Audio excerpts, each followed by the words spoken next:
কাঞ্চন Mallick 2021-এ ticket পেয়ে জেতার পর থেকে সোশ্যাল মিডিয়ায় বেশ ভাইরাল এই কমেডিয়ান অভিনেতা।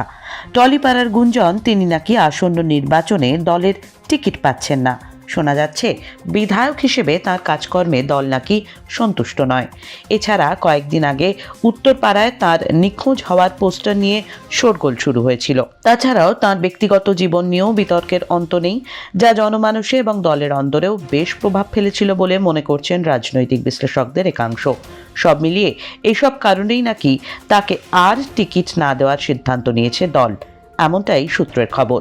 যদিও এর উত্তরে অভিনেতা জানিয়েছেন তিনি তার কাজ নিয়ে আত্মবিশ্বাসী। আমি তো আগের বারও টিকিট পাওয়ার জন্য লালায়িত ছিলাম না, যে সুযোগ পেয়েছি সেই অনুযায়ী কাজ করেছি। কাজের তালিকা প্রকাশ করব, তখনই প্রমাণ হবে। অন্যদিকে এই আসনে গায়িকা ইমনকেও প্রার্থী করতে পারে তৃণমূল, তেমনটাই সূত্রের খবর।